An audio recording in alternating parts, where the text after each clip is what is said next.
Good morning from the Sunshine State. Broadcasting from Palm Beach County, it's the Fishing in Florida Show. Sundays from 8 to 10 a.m. on the WCET FM network. And now, here's your host, Riscala. Oh, good morning to you out there. What a beautiful morning we are experiencing here in South Florida. My goodness, it is clear, it is crisp. It's one of those mornings where you wake up and you go, wow, am I really in the Sunshine State? It feels like air conditioning out there. So welcome and thank you so much for taking time to listen in. It is the Fishing in Florida Show. You can find us every Sunday here at 8 to 10 a.m.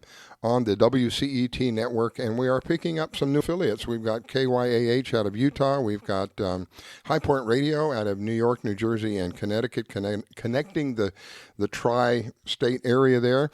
WCET 101.7 in South Carolina, and we're looking at a couple of more affiliates that may be considering us. One out of Miami, another one down in the Keys, and we're hoping that this morning you're listening to the show and you enjoy what you hear. I have Carolyn Stash with Atlas Trax as my co-host this morning. Thank you so very much, Carolyn. I greatly appreciate you being here. Absolutely, Riscala. I've been on as a guest many times. I'm thrilled to co-host the show with you today and hear all everything the guest has to say. So you had an interesting experience while we have a couple of minutes here before Robert comes on. You had an interesting experience last week. I want you to share a little bit of that. It was really, really awesome what you shared with me. Absolutely. As you know, we have a Survivor Cancer Ladies Fishing Team, and we were invited down to fish the second Los Sueños Ladies Sailfish Cup. And they sponsored us in. Maverick got us a boat for a couple days. Los Sueños paid our registrations. We've never fished an IGFA tournament before. So we went down there, and we had to actually hook our own fish. So they gave us a day of pre-fishing, Riscala, and, taught us all about the reels and had really low hopes of us doing anything. And the next day, we went out, lines in at 8 a.m. We hooked up to our double sailfish at 8:06. Wow. One of the girls caught her first sailfish ever while she was smoking a cigarette at 8:06. We had a double hookups, and then that got us amped up a little bit. Had another double sailfish hookup a couple hours after that, and one blue marlin.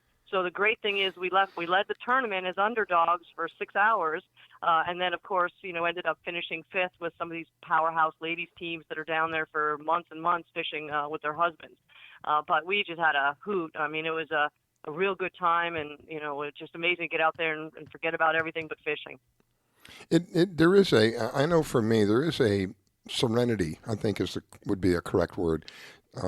There's a serenity that I find when I'm out there fishing. It's a peace that I don't find readily available when I'm not fishing, when I'm doing whatever it is I'm doing, whether it's driving or whether I'm working, whatever. I don't find that serenity, that peace within me. I get out there, I look at the water, it's like a calming effect for me. Depending, of course, you go out there 4 to 6 feet, that's different. But most of the time I go out fishing, I like it 2 feet or less. I don't really like fighting the waves and all that. So to me, it's more of like a peaceful thing. And just out of curiosity, how hard or how rough was the water while you were there? I was going to mention that the ride to the fishing grounds was about 1 hour. It was almost flat every single day. Goodness. We went out 4 days, and I'll Wow. tell you the life that you see going out. I mean, pods, thousands of spinner dolphins, little babies coming up vertically and just doing their little spin dance. Tuna smashing the baits. We caught more tuna than you were allowed to take. A big yellowfin. We were just throwing them back and catching them for fun. So we filled the box, with 5 of those. There's sailfish everywhere, blue marlin, free jumping. It was your own little private aquarium with no boats around. That is amazing. That is amazing. And they did this out of the kindness of their heart. Is that right? Absolutely. Maverick Boat got us a boat for 2 days and a full crew, and Los Sueños liked our story, so they sponsored us in. They even gave us a 3-bedroom condo for the girls, got our transportation back and forth to the airport and a little bit of a food stipend. So they really wanted us to come down, and they called us a recovery team. So that was really, I can't thank them enough. We had Carol Strickland, Mermaid Vodka, with us. Of course, she's a cancer survivor, and the other ladies all had mothers or thrivers now, thank goodness. So wow. It was great. They treated us like VIPs, and again, we're the underdogs. The women that are down there are just practice fishing for the Triple Crown Signature 3-day tournament that ended yesterday. So they're used to fishing every single day and hooking their own fish. we now have a new fondness for how difficult it is to get the rod in time, drop it back, hook up a sailfish. It's pretty difficult stuff. But our hookups were 85% for never doing it before. Excellent. Okay, so I want to give them credit. What Maverick is? What? Maverick Boats of Costa Rica gave us his personal 50-foot sport fish and his crew, and also Los Sueños Resort and Marina paid for our entry and nice accommodations for us. Well, a big thank you to both of them for doing what they did. It was very kind and very generous of them. And from what you described, it was almost like a dream. It was a dream. Yeah. I came back and it was hard to believe we were even there. I mean, everybody was just so accommodating, and we felt like a team. We dressed like a team. It was just amazing. And the owner of Los Sueños, Bill, who bought that land as a cattle farm, he actually walked up to us with his daughter and shook our hands and said it was great to have us. That was pretty heartwarming moment. Wow, that is amazing. So in total, how long do you think you were out on the water? Oh my goodness, we were off the dock by 6:30 in the morning and back at the dock at 4. And let me tell you what, it was about 95 degrees out there. So when we were out there baking in the sun, all we could think about is the 80-degree beautiful weather here in Florida. It was extremely hot. It does get hot on that, especially I see for me. I think it's even worse on a day where there's not a lot of wind, because it seems like to me the reflection of the sun comes off of that deep blue. And it's almost like a mirror, and so it's even hotter than you think. And I've had days out there where it's just sweltering. Please below, give me some air. Let's get the boat moving or something. We just, So I can imagine that part. Yeah. What the difficulty was, so basically the girls had to be out in the cockpit the whole time, because even if you were clearing lines to fight a fish and another fish hit, if a male was holding that line, the IGFA observer would have disqualified the fish. Oh. So we really had to work for a change to keep, everyone had to watch one of the rods, and we had 5 rods out and 4 anglers. So it was pretty tricky. I mean, there's some great footage of dancing sailfish dual hookup. So, I'll definitely share that with you. But it was exciting. I'll be looking for that. That sounds like it was pretty neat. It kind of reminds me a little bit of Angelia. She'll be on with us later today. She had the opportunity to be up in Alaska for a while, and she sent some videos in. And oh my gosh, what you're describing reminds me of that. It was literally like being in an aquarium. Orcas and seals and huge crabs. Oh my gosh! And these I can't think of the particular name of the species, but the flatfish, the ones that are on the bottom. That halibut, maybe. Halibut, huge halibut. My gosh, she caught one as almost as big as she is now. She's like 5 something, so it's not a small fish. So that's what it kind of reminds me of that. There was a time many years ago. We did a fishing trip out of Islamorada. We said one of my favorite places was to go right across the street from Bud and Mary's in Islamorada. It used to be, I don't think it's there anymore, Papa Joe's. And I thought it had the funniest sign in the world out front. It said, the home of jumping live shrimp. Well, if they weren't live, they wouldn't be jumping. But anyway, we'd put out of there and we'd head out towards Alligator Light and use that as our reference point. This one particular day that we went out, we were probably 15 miles offshore. So I found a submerged, believe it or not, full tree upside down in the water with no leaves, just branches everywhere. And inside of this was at the very shallow part of the water, like 4 feet down, were peanut dolphin, and then a little further down, maybe another 5 feet or so, were larger dolphin, around 10 to 13 pound dolphin, and then way down deep was this huge shark. It was unlike anything I'd ever experienced in my life. We fished that day. We caught 65 dolphin. The smallest one was 10.5 pounds. The largest one was about 18. We fished, we caught so much fish, we had to stop fishing, not because we ran out of fish or bait, because we ran out of energy. We just couldn't do it anymore. So that's what you're reminding me of when you're saying it's like almost like having your own little aquarium. That's what that was like, almost like having our own little aquarium. It was unbelievable. It was really amazing. We were the take for yellowfin, Rascal, is 5. We caught Holy 10 smokes. yellowfin, and these are yellowfin 25 to 40 pounds. We were throwing them back. Wow. I mean, these are the fish of the lifetime here. Oh my gosh! Wow. Well, I've got Robert. Good morning, Robert Warner with Florida Fisherman Magazine. Thank you for taking time to call in, my friend. Go ahead, Carolyn. Good morning, Robert. How are you? I'm excellent. Just getting caught up after our Costa Rica trip, but glad to hear your voice. And I'm looking forward to seeing that Costa Rica story. So it's going to be good. That's going to be good. How are you doing this morning, my friend? I'm doing well. Getting ready for next week. I'll be working on the magazine, and Carolyn's going to be in it. So. All right. So are you planning on this morning? I think they're having the extreme kayak fishing thing going on down in Pompano. I think that's where it's at. I may be wrong about the city, but you going down there? I don't know how well they're gonna do with that, because there's also they're gonna have some really bad weather. So. That's what I hear. But now where you're at, you're closer to the ocean than I am. Is it blowing where you're at? It's not yet, but it wasn't blowing at this time yesterday morning either, but it sure picked up. It certainly did. Now I'm 14, 15 miles off away from the ocean, and out here we were getting 25, 30 mile an hour gusts. It was really exactly. So if it turns out to be like that, there's a small craft warning again for today. There is. Oh wow. There is. So I don't know how well they're going to do with that tournament, or if they'll cancel it. Yeah, they may not, or what they do. I don't know what they do. So. Yeah, I had the opportunity to speak to Pam Worth yesterday, and she was considering going out there. Pam is one who was my co-host for a long time. She's one of the top kayak anglers here in Florida. She decided to not go out there, and I think that was a good decision. I just think it's going to be so much work that it's just going to wear you out before you really get anything done. Well, especially, in a kayak, all you're going to do is try to stay afloat. So. And I'll tell you guys, I'm over in the Deerfield, Pompano area. There's a great live cam if anyone wants to check it, and it's the HillsboroLighthouse.org does an inlet cam. And I'm looking right now. I can see some of those waves starting to build up a little bit, and that's my go-to camera when I decide if I want to go out or not. Yeah, and already it's not even 8:15. They're already starting to build up. So you can imagine as the day builds on, and the heat builds up, and interacts with the cooler water, it's going to create some winds, and before we know it, it's going to be white caps everywhere. So did you do any fishing at all, Robert?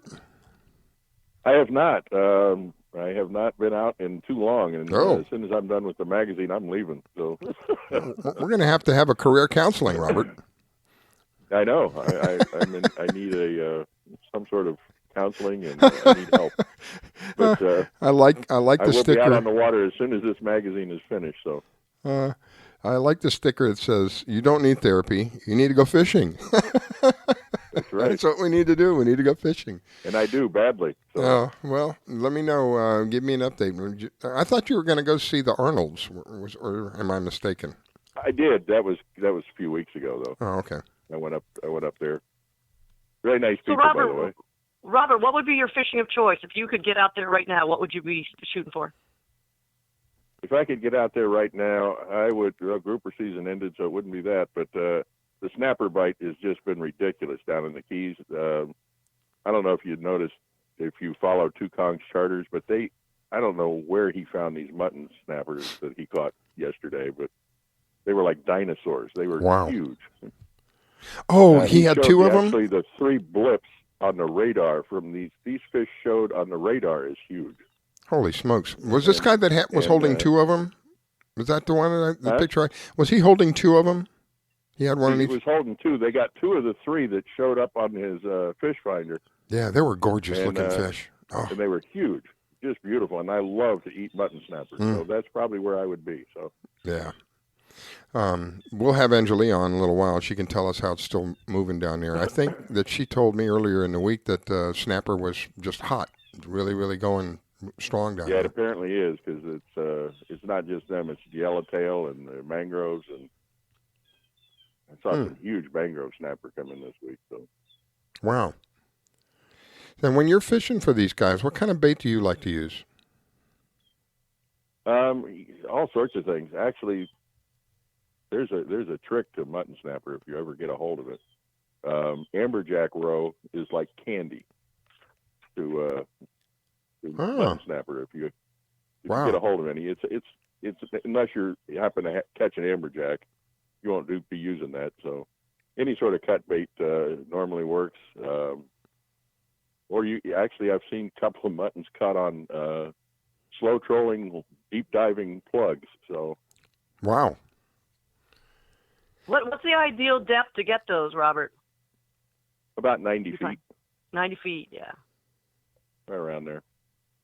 I mean, I've caught them as shallow as 30 and 40, but the bigger ones are normally in about 80 or 90 feet. Wow, I haven't caught a mutton in quite a while. It's a great, and a light spinner, those are great to catch. They're great to eat. That's for sure. Wow. So I'm excited to hear about your trip down there. So. Yeah, she was sharing a little bit with us. It was amazing, Robert. The one of the only things I remember fighting one of my sailfish was the mate came over to me and he tapped me on the shoulder and he said, "You got an extra set of clothes?" And I made the mistake of saying yes.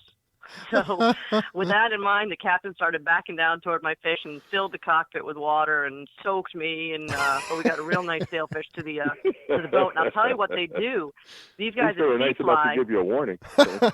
You know what? Next time someone asks me if I have an extra set of clothes, I'm going to answer the same thing. Yes. Yeah. But they did something really cool down there. Whenever we brought the not on tournament day, but pre-day, they would let us hold the bill of the fish. And they would come and have us shake the fish, with his mouth in the water pretty quickly in S turns.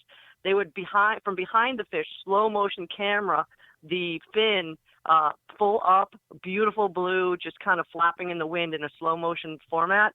It's stunning because you can see the droplets of water coming off of the top of the fin, and then would allow the girls to release the fish. So those videos, I'll have those today. They're just stunning when they showed us. Wow. Oh, please send me those too. So. Yeah. Oh, it was beautiful. It was amazing. I've never seen anything so blue. When the beauty of a digital magazine is I can put the videos in too. So. Yeah, that's what's nice. Oh, beautiful. Yeah, that's what's nice about that's what's nice about the Florida Fisherman magazine. Being digital, it allows them the flexibility not just for text and pictures, but for videos and things like that. I'm curious. Absolutely. I keep it one of my favorites on the internet on my computer. I've got it open right now, so it's a great magazine to go look at. I'm curious. What were you guys using for bait when you were fishing down there? Well, that's a very good question. So we were the fish of the tournament was any billfish, marlin 500 points, and sailfish. So we would go between a full sailfish spread, and occasionally we would put some bigger teasers out on the side. They used a lot of orange and green, a lot of gold, big teasers. I'll tell you something really exciting that happened. We had a boat fish too close to us, a big sport fish. And we couldn't see it in the cockpit, but up on the bridge, they hooked up to a blue marlin. It ran across the front of our boat. By the time all of our lines pulled through with it, it wrapped around our dredge, hooked up to a line that I was fighting, jumped behind our boat, and I thought I was hooked up to it. And the mate comes over with his line cutter and cuts my line. And the girls are like, "What did he just do?" Because we didn't know what was going on in front of us. Turned out that fish got tangled in all of our stuff. They lost their favorite dredge, pulled all the line out of my reel, and again it jumped, and I thought I was catching it. But that dredge they used was had big black bonita type fish on there. It had squids on it. It had white things that you would put on your Christmas tree. I mean, they really made their own dredge pretty fancy to appeal to everything. These guys were good to watch. I've never been able to understand. Here we are in the ocean. My gosh, how big is the ocean? I mean, the planet is 2/3 water. So you've got this vast open area of water, but you got to come right up to me. That's always, forgive me, you guys, but that has ticked me off. I just don't appreciate that. You want to get within a football field of me, that's fine. But I've had them where they literally come right up. They come up so quickly that you got to grab the side of the boat from the weight that they cause because they see you fishing and pulling. Oh, we got to get over there. I actually have that captured on video. We were 100. And Melanie in Key Largo. Oh yeah. Yeah, we were 50 miles offshore, and what happened was we were calling in so many fish that people were trying to figure out where seafly was. So all of a sudden we were by ourselves, and all of a sudden, and this is an hour ride away from land. All of a sudden, boats are out there. Gee, Minnie, again, I just don't have patience for that. I'm not a person who's greedy. I'll share with you, in any way, shape, or form. But my gosh, when we're in the ocean, we've got this vast area. There's no need to come to like 10 yards from us. I mean, I've had them literally right up on us. Right, and these guys were actively fighting blue marlin that went across our boat. I mean, it's amazing. I know we're all there to catch fish. I just think I think it's not polite. I don't know if there's an etiquette or not, but it just certainly doesn't seem like it's There proper certainly thing to should be do. an etiquette, and some people don't understand it. That's for sure. So. I mean, But for us, it was exciting because we thought I was hooked up to that fish. We didn't have knowledge of anything going on in front of us. I would have. So it was for us. It was crazy. The girls were clearing lines, and the people were cutting lines, and it was pretty exciting. I would like to have seen your eyes when he cut the line. Oh, what? We were like, what? What happened? So, yeah. Oh, but he was my fast. goodness. He knew we had a problem. He knew that there was a problem, and he cut the line fast. And that's Wow. why you should always have a safety device, a line cutter on him, and they carried it the entire time for this particular case. Wow. Well, it's that magic moment, Robert. Before we go, a little bit of information. If people want to find out more about the Florida Fisherman magazine, or if they want to submit a story or a picture, how are they going to do that? Well, if they want to submit a story or picture or video, they send them to pages@flfishmag.com. And you need to do that pretty quick because I'm going to start on the magazine Monday. And if you just want to check out the magazine, it's www.flfishmag.com. So. All right. Well, I appreciate it. Let me let Carolyn say goodbye, and we'll go to a break. Go ahead, Carolyn. Absolutely, Robert. Nice talking to you as always. I'll get out one of our articles and stay in touch. Yeah, and don't forget the videos. So. You got it. We'll get them up. All right, thanks. Thank you, Robert. Greatly appreciate it, my friend. You guys have a great day. Great day. You're listening to WCET FM, America's talk station.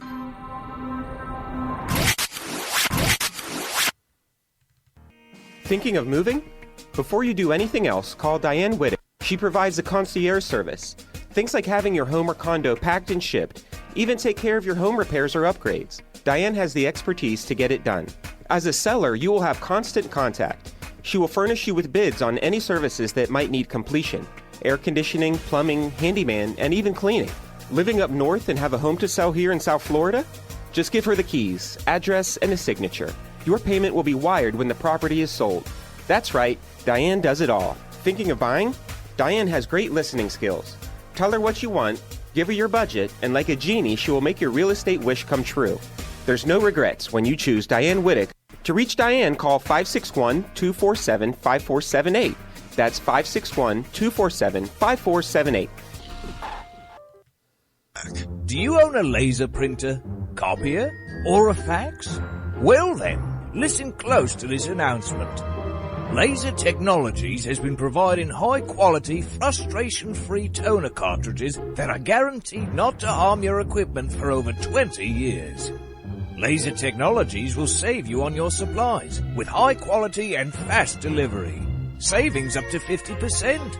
Laser Technologies supplies toner, imaging drums, developer and cartridges for most of the major brands. For a price quote, send an email to service@laser-technologies.com. Include your printer make and model for your part number. Call us at 561-792-9600. That's 561-792-9600. Laser Technologies, providing 100% of the quality at a fraction of the price. 561-792-9600. Do you have an unusual pet?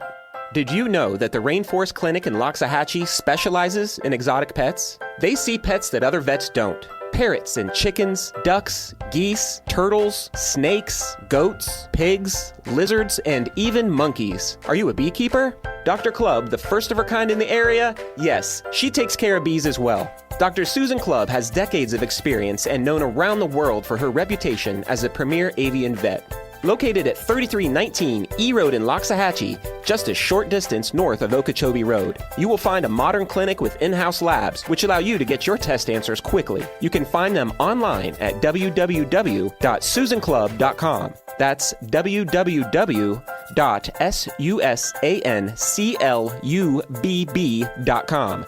Or you can reach her at 561-795-4878. It's Dr. Susan Clubb. That's 561-795-4878. The Rainforest Clinic located in Loxahatchee. 561-795-4878.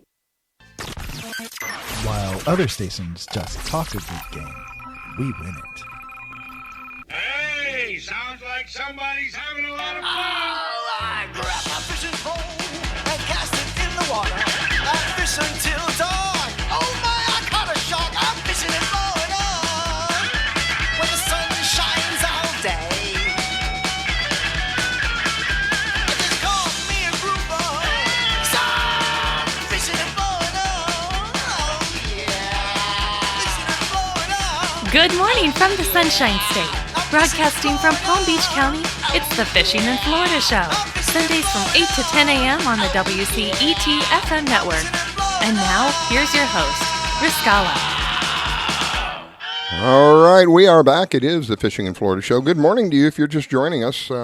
Very good morning, a very beautiful morning here in South Florida for a little while anyway, before things start to act up. We have, we have Carolyn Stash with Atlas Trax with us this morning. And Atlas Trax, take just a couple of seconds to tell you, if you're not familiar with Atlas Trax, I was trying to come up with a rhyme for Atlas Trax, Carolyn, and I came up with something kind of corny, but it goes something like this.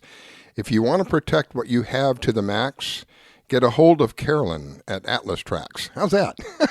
I like it. That's really, really good. And I just penned that down. I'll give you credit for it. But I'll tell you, Riscala, I forgot to mention, I actually brought my tracker with me. So Wise fans thing. and family could see where we were, and we looked back at the tracks, and we got back, and we're amazed to see we did like 180 miles a day. But it showed every place we zigged and zagged, overlaid over a satellite where the huge canyons and volcanoes underwater were. It was pretty neat. Wow. All right, well, let me bring on my next guest, Betty Bauman. She is with Ladies, Let's Go Fishing. Good morning, Miss Betty. Thank you for taking time to call in. Good morning. Glad to talk about fishing today. It's kind of blowing today, so it's a good day to make plans for fishing. There you go. Go ahead, Carolyn. Hey, Betty, how are you? We've met. I've never had a chance to go to one of your seminars yet, but I know you have one in April, so it's great to hear you on the phone. Oh, super. Yeah, I've got a full schedule planned for this year. All kinds of great opportunities for ladies to learn fishing in different areas. So let's take a minute and talk about that. I think you just had a workshop, right? Was it like a couple of weeks ago? I don't recall. Oh, no, actually, I'm working on the February 8th freshwater fishing seminar at the IGFA and Bass Pro Shops. Last year, the ladies learned how to fish and release 17 peacock bass in an hour and a half. Sweet. Oh, that's a great number. So well, there was like 20 ladies, so yeah, that was awesome. Wow. And you guys fished right over there in that lake? Yeah, and you really can't get access to the lake unless you're with a group like us. So sweet. We had an amazing. The ladies had no idea, how proud they should be of catching these two-fister peacock bass and releasing them. Wow. Oh, that's exciting. And most of these ladies have never fished before, right? They're doing the full seminar and the class and technique and go out and do a little practice. Yes, and that happens a lot. We have ladies who've never fished before, and they catch something amazing, and they don't realize it till they go on and tell other people because they just think, oh, that's how it is all the time. And, it's the people that they talk to that say, are you kidding me? That was your first time? I've tried to catch something like that for years. Oh, jeez. You remind me of a fishing story that I had experienced many, many years ago. I was offshore of Key Biscayne, and we caught a baby gray, what was that, a sailfish, gray sailfish. It was gray. I can't remember what species it was, but it's extremely rare. And I called this friend of mine on my radio, on my marine radio. I was so excited. He hung up on me. He'd been trying to catch one for the longest time. He hung up on me, got so upset with me. Of course, we released it, but it was a gray, I think it was a sail. Is there a gray sail, such thing? It's extremely rare, what we call, and it was a baby. It was only about 20, 25 pounds. So anyway, yeah, you just reminded me of that. It was one of those times where you don't realize what you have, and then you realize what you have, and other people are telling you, oh my gosh, I've been trying to get one of those he had been trying for years. And my first steelhead I caught was like 43 inches, and I was like, well, that's a nice big fish, and the guide was like falling off the boat. It might have been a record steelhead up in Alaska. Wow. But it was my first one. I was just, I just figured, well, it's big, but maybe that's what they are. My goodness. So that's exciting. Have you done any fishing lately? It's been kind of blowing, and I've been working really hard on getting things set up. We've got to sell our program Scout boat too, so a new one's coming. I'm going to be fishing soon. The last time I went was at the ladies' Let's Go Fishing when we had the one in the Keys, Mm-hmm. and then I did go to Chokoloskee one time after that. Not a whole lot. It's been more work than fishing, but the things will change. Amen.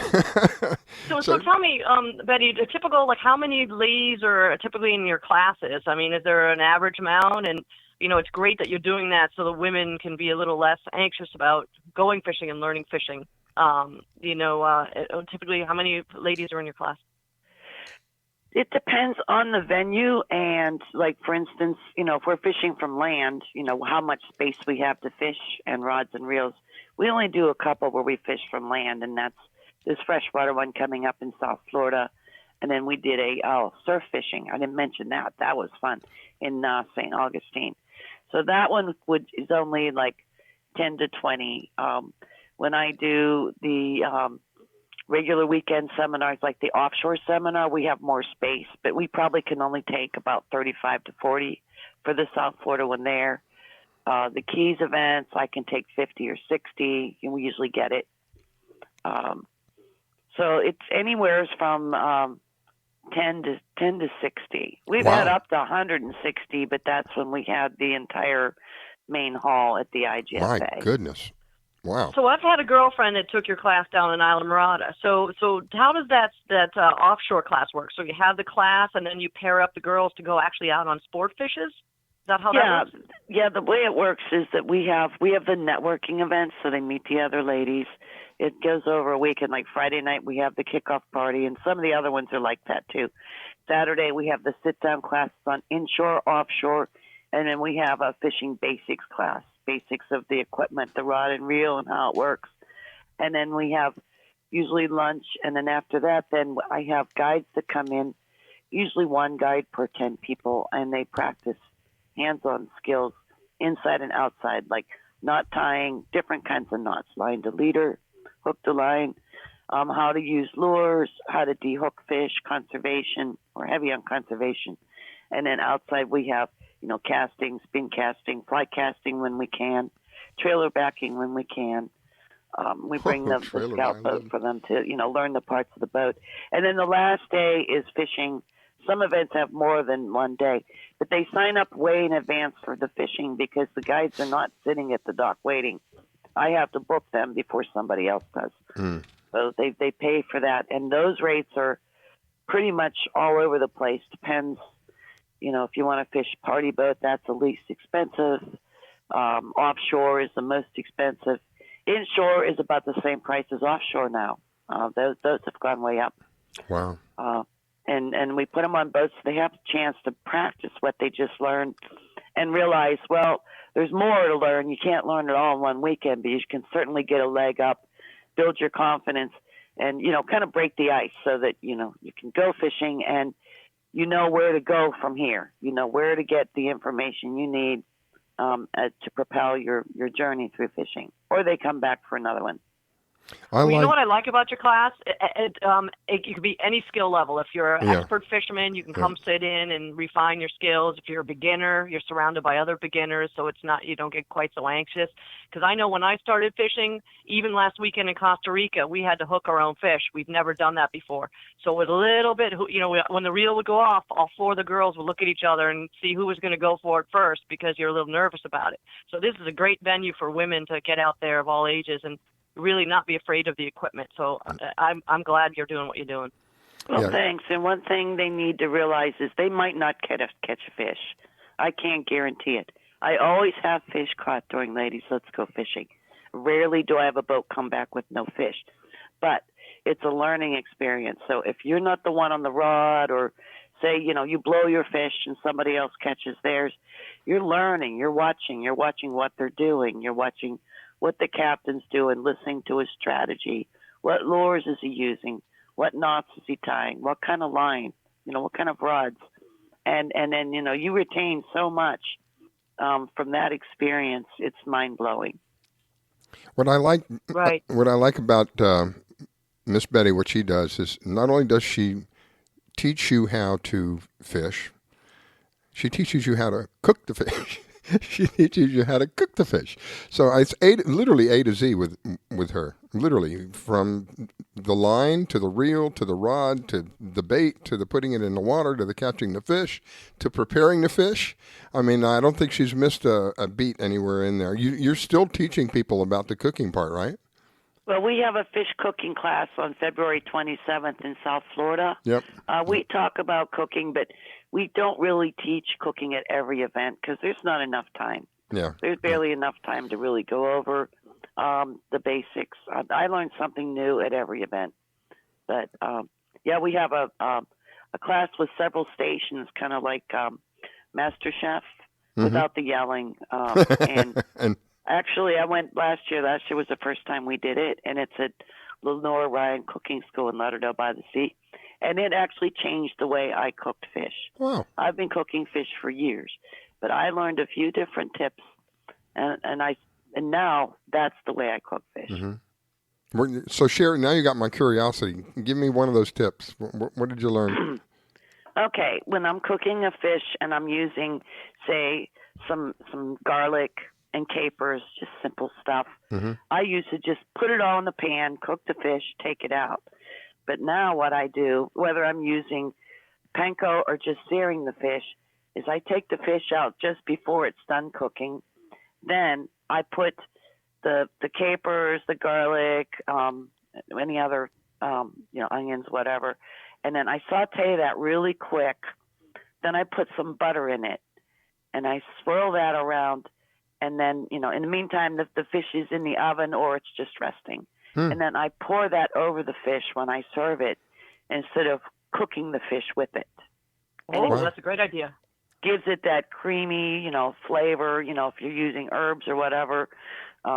Take the fish out of the pan, little butter, swirl that around, and then you pour that over the top, and it just gives that fish a better flavor instead of cooking it with it. Wow. My mouth is and watering. Betty, that's a great idea because it keeps the fish crispy. I know that when I've made the fish in sauce, it gets a little kind of mushy. That's a great tip. I'm going to try that with some dolphin that I have. I never thought of it until I took this class. I'm like, how simple is that? Sometimes, I won't do fish any other way. Sometimes it's the simplest things that they go, why didn't I think of that earlier? I did like what you originally did. I would put whatever herbs and spices in and cook it in that. And I see where doing it this way, it's going to be a lot more aromatic too, which is, believe it or not, when you're getting ready to sit down for a meal, the aroma coming from that meal is going to affect how that meal tastes as well. So when you're doing it like this, it's very, what's the word I'm looking for? It's very fresh in the stages, and as such, it's going to be very aromatic, and you're going to smell the garlic and the herbs. Oh, my mouth is watering. I used to cook the garlic just with it, and then the garlic turned pretty dark brown. I mean, I like it crunchy. Yeah. But wow. Yeah, just as I'm taking the fish out, I'll put the garlic in. Tuna is a special fish that I always cook with garlic. And that's all I do is I sear it, and then I put that garlic, especially for tuna. That just gives it the extra kick that it needs. My goodness. All right, we're beginning to run down on time. So before we run out of time, I want to give you an opportunity. First of all, if people want to know more about what it is that you do, how are they going to do that? It's on the website, and they can sign up. There's a page per class and all other kinds of other things at www.ladiesletsgofishing.com. And again, she teaches everything. The cooking part may be only one of her classes, but she will teach you. It's not me; it's the guides. I mean, the guides come off the water and give up a day of fishing. I run it. I teach some parts, but if it weren't for the guides that were generous with their time to be speakers and to teach, I've got to give them the credit. I round them up, though. That's a lot of work. Well, I give you the credit for putting it all together. Why I really like what you're doing is because for me growing up, fishing was a vital part of our family. Fortunately, my mom loved to fish. So I can see where a family might want to go do it, but the mom really doesn't. She's intimidated for whatever reason. She doesn't really know about fishing. She can go attend one of these, things that you have, one of these events that you have, and come back feeling quite knowledgeable about everything, from the line to the hooking the fish. So that's what I really like about this, is an opportunity. The reason I do this show is for families, to give them an opportunity to do something else, get away from the technology. Robert, I think, is the one who says it. Put down the Xbox and pick up the tackle box. Make memories. And this is one way to do that. And having the moms involved. And I know that you're gracious as well. You work with single moms. There's moms out there who are single moms, and this is a great way for them to work with their kids, to teach them how to fish. So I'm grateful for what you do. I'm always excited to hear the latest and greatest that you want to share with us. I'm out of time, but before I go, I want to give Carolyn an opportunity, and then we'll go to a break. Thank you, Miss Betty. Thanks, Carolyn. And remember... Thank you, Betty. Look forward to being in one of your classes, maybe in April. Yeah, sometimes the worst mistake is your best memory. We'll talk about that next time. Amen. Yes. Have a good, safe day. Thank you. You too. All right, Betty. I grab my fishing pole and cast it in the water. I fish until dawn. Oh my, I caught a shark. I'm fishing in Florida when the sun shines all day. Do you need toner for your Epson, Hewlett-Packard, Canon, Brother, Apple, or Sharp printers? Look no further than Laser Technologies. In business for over 20 years, they offer the lowest prices on toner on the web. They can also repair your laser printers and toners fast and easy. Call their expert staff today at 561-792-9600 or email us at service@laser-technologies.com for all your toner needs. All toner is shipped nationwide. Why wait? Get the lowest prices on toner. Call or email us today. Do you have an unusual pet? Did you know that the Rainforest Clinic in Loxahatchee specializes in exotic pets? They see pets that other vets don't. Parrots and chickens, ducks, geese, turtles, snakes, goats, pigs, lizards, and even monkeys. Are you a beekeeper? Dr. Clubb, the first of her kind in the area? Yes, she takes care of bees as well. Dr. Susan Clubb has decades of experience and known around the world for her reputation as a premier avian vet.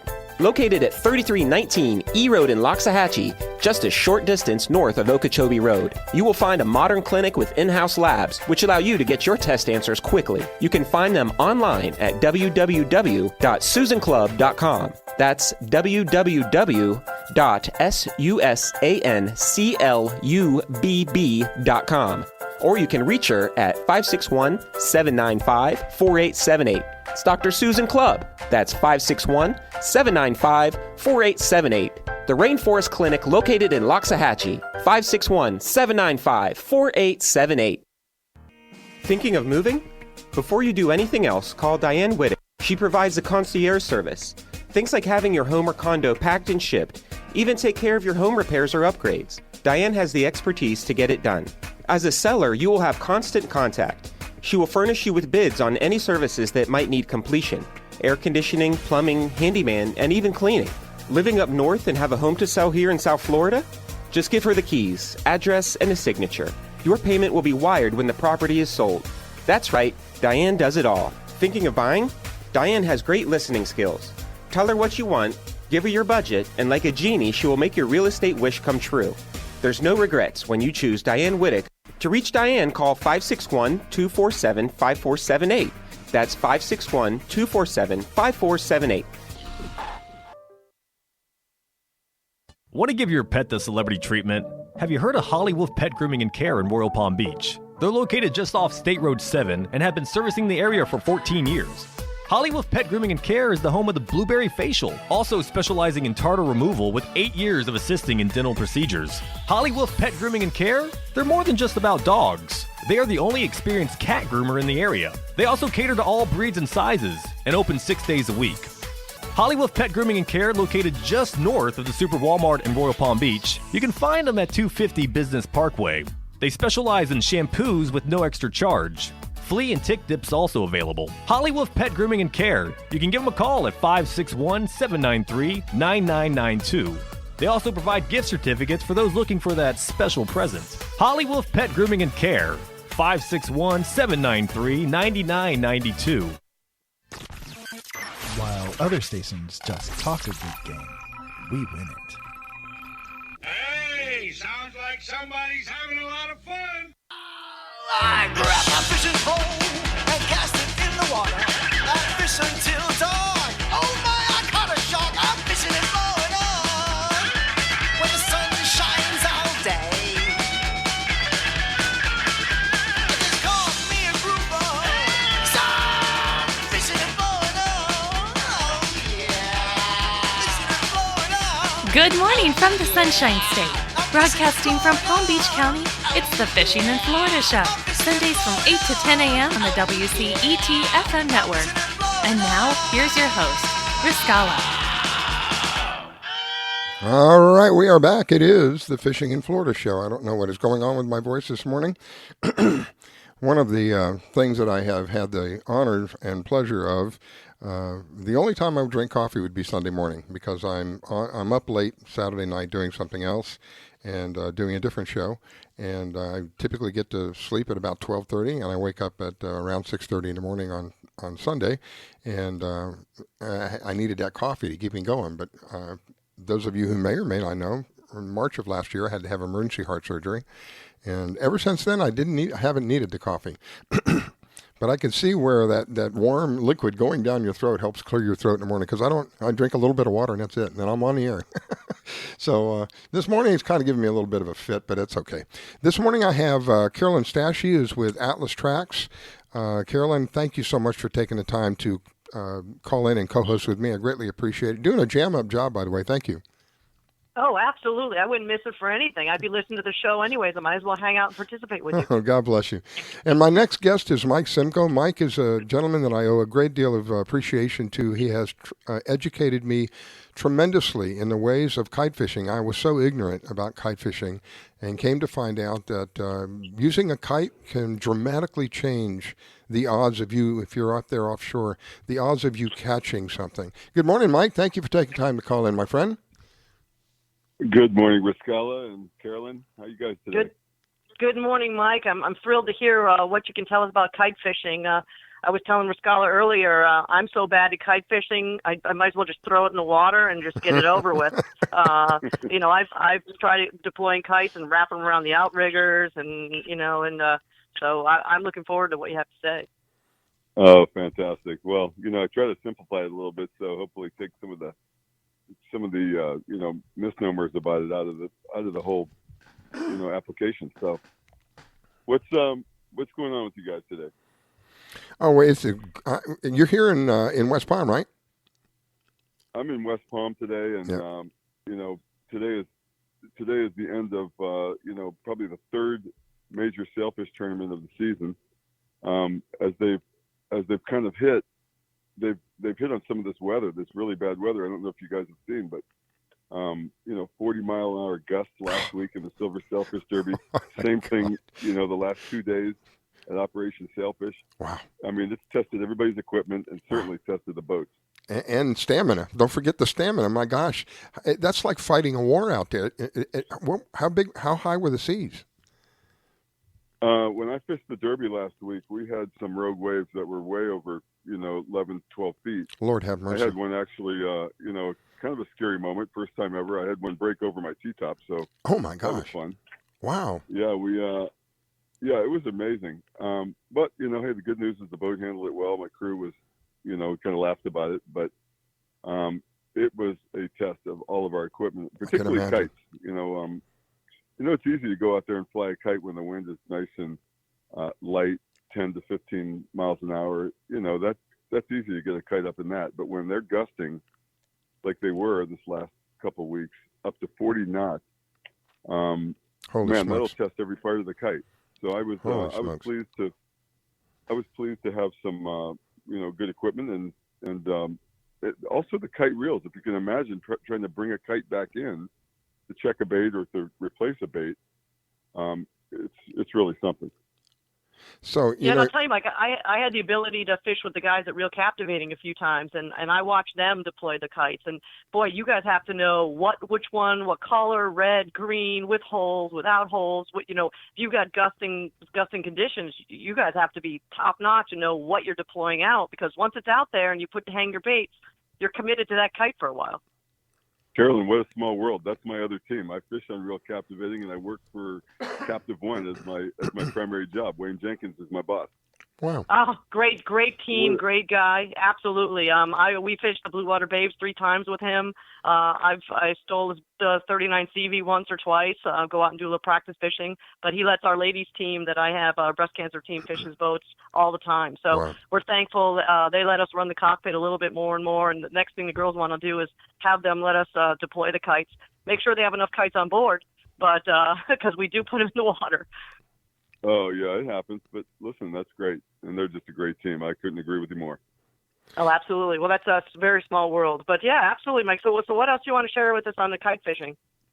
Well, so here's the thing. I mean, as we get more and more into that style of fishing, and, people, it's becoming super popular. It's not just a South Florida thing anymore. They're flying Boston big game kites in Boston. They're New Zealand, Australia. There are kites all over the world now, and they're all different styles. But, as we start to learn more about, what it takes to have multiple hookups and actually more successful hook sets, the lower we try to get these kites to fly. Now, when a kite gets too low, the wind starts to bounce off the water and it gets a little more variable. So to adjust for that, we'll have the kite line go through a ring in our outriggers or lanyard. And basically, we run it up. It's high. We can add another 15, 20, sometimes 28 feet on the big sport fishes to get these things off the surface of the water. But again, the lowness of the kite, as we keep it low, increases our hook set ability because we don't have so much drop back. When the fish, let's say a sailfish, eats the bait, it basically takes off, and as it starts to angle away from the boat, you don't want so much scope in the line as you'll see. If you go out there and see, guys that are just beginning in kite fishing, they'll run those things high because it's easier to fly a kite really high. But we figured out, that long bait just does not get, that high percentage of hookup ratio when there's another 100 yards of line you draped in the water. So that's kind of the tip of the day. Keep the kite low if you can. The way that you adjust the kite to go low is to push that bridle adjustment closer to the kite. I always recommend don't do big adjustments. When you get your kite flying, you get it 50 feet from the boat. If you don't like the angle or the height that it is starting to, project to, bring it back in and then make little 1/4 inch adjustments. You want to go higher, you pull it away from the kite 1/4 inch. You want to go lower, make it another 1/4 inch. And then there's also banking the kite right or left. Put a little split shot in the corner. If it turns it too far, if it torques the kite too far towards the water, then bring the kite back in, adjust your split shot further down the side of the kite, and it's just leverage at that point. It's not leveraging the kite so far right or left, and you can make quick adjustments that way and certainly control your trajectory. Are you making adjustments with your kites as you're fishing tournaments, or once you put the split shot in one way, this green kite with that label that's going to fly right trajectory, or are you adjusting the bridles, or you have all of your gear set and go for that kite when you want a left flying kite? That's a great question. You cannot count on any one adjustment lasting even for the whole hour or two. It might be perfect all day, but as that wind starts to change, even temperatures. And then the other thing is, as the kite flies longer during the day, it picks up a little bit more salt breeze. So the salt fills in some of the gaps in the fabric. Doesn't mean it's not going to fly, but it means you need to adjust it again. So we're constantly adjusting. I always tell my guys, look, get the kite out 35 to 50 feet from the boat. You can see right there what the trajectory is going to be. Make your adjustments. And we do it every time we redeploy a kite, every single time. Are you freshwater rinsing these as you're fishing tournaments, and do they dry fast enough, or you just go get the next kite? You've got enough kites, backup kites. Well, I designed and developed a product called the Kite Keeper. So one of the models that I make is the Kite Keeper Tournament Pro 16. It holds 16 kites in it, all assembled, all ready to go, all different wind condition kites. So I keep 16 on my boat. And I'm only fishing a 35-foot center console boat. Wow. But the reason I tell you that is that most of these teams have got multiple kites. I mean, I can't even imagine a tournament team going out with even 4 kites. They go out with many more. So, yeah, we go out with many kites. And if you're really watching what they do as they buy a kite, you buy a kite, you fly it. I guarantee you there is no kite that flies perfectly square. They all tend to lean one way or the other. So sure enough, you find a kite that leans to the left, mark that corner. You know it's a left leaner. Put your split shots on there, and you'll know that that's always going to be. Don't try to fight it and make it go right. Let it lean the way it wants to lean. That's a real good tip. I mean, it just happens that way. The other kind of tip on a brand new kite that you might purchase is take it home, wash it, get some soap on it, rinse it, do it a couple times, let it dry, and you'll have a kite that really is, flying the way it was designed to fly. And one last thing, you mentioned about wet kites. So we always carry, most of the boats have got, holding tanks for fresh water. If a kite gets dunked, or even if it's been fished for a day, we rinse it. In my particular case, I've got an inboard boat, so I have a nice hot engine room, 170 degrees on average. And I have a little rack on top of my engine, so I rinse the kites with fresh water, throw it in the rack. 5 minutes later, it's ready to fly again. That's amazing. I don't know if you heard earlier, I just got back from Costa Rica. They sponsored us in there for a ladies sailfish tournament, which we went down and fished on a 50-foot Maverick. And I was surprised. I mean, we just troll baits all day. No kites in sight. Nobody's using kites out that way. But we were, 50 miles offshore in the 95-degree heat. But, I was surprised. I thought, let's see how these guys fish. Are we pitch baiting? Are we kiting? And we trolled for all kinds of billfish for the ladies tournament. So I would love the opportunity to learn a little bit more on the kites. Yeah, listen, it sounds like you're on your track. I mean, if you're fishing with Real Captivating between Roy and Travis and Calvin, you got the team right there. Oh, we got the best team in the world, and I can't wait to go out with them again and do a little more practice. And, this tournament we did was IGFA, our first one, and we had to hook our own sailfish, which we've never done before. So when I get back out with the fellas, I'm going to let them teach us a little more, let us grab the reels, set, free spool, and we want to be top-notch. We want to be fill-ins for any, tournaments that need lady anglers. That's great. Well, I'm glad to hear that. She's like you, Mike. She's committed. She's going to do it. Hey, Mike, I've got another question. Let me ask you a quick question. Yeah. Hey, you mentioned heights on kites. Is there a fish species that you would fly a higher kite? I know the sailfish, you like the kites low. When would you fly a high kite? No, it doesn't really matter. I mean, I always keep the kite low because of, as I was describing, that drop back. Species-wise, the kite really is insignificant. They don't know it's there, but the technique allows for this presentation of live bait, as you know, to just kind of struggle at the surface. So, whether it's a tuna, mahi, or sailfish, or kingfish, all they really see is a bait, belly down, and, very little terminal tackle. Oftentimes, if you're running that bait right, because there's always somebody watching, at least 2 or 3 reels. So 2 or 3 sides, 2 or 3 rods per kite, and keeping those baits just on the surface. Now, I'm not talking about back out of the water. We keep them in the water. But the way that you bridle the bait is either on the nose or in the back. That hook is sticking straight up. Fish don't even really see that. It triggers the predatory response, and it's just a great action-packed way to fish. And I don't think species-wise they care. Yeah, we loved it. Absolutely. Well, it was great to talk with you. Make sure you tell Wayne I said hello. Oh, I will. All right, my friend. Before you go, I wanted to mention one thing. You said you carry 30 some odd kites. No, I carry 16 on my 16 boat because that's the capacity of my kite keeper. But okay, the reason I a lot of teams. Go ahead. The reason why I was asking is that we really, I'm having a hard time with my throat. We really didn't discuss why there are so many different kinds of kites. You have a kite that's intended for a lot of wind. We have kites that are intended for little wind, and that's probably one of the reasons you carry so many. It's not that you're going to have 16 of them out there one time. It's because of all the variables, right? Absolutely right. Don't forget that wind, as we were talking, gusts up to 40. I I'd never really fished in 40-mile-an-hour gusts. That's up there until this week. But they make kites specifically for big gusts of wind like that. They've got holes in them. They happen to be 40-hole kites. It's just luck would have it, and they allow a lot of wind to pass through, so that there's not so much pressure on that fabric, and that's how they compensate for heavy wind.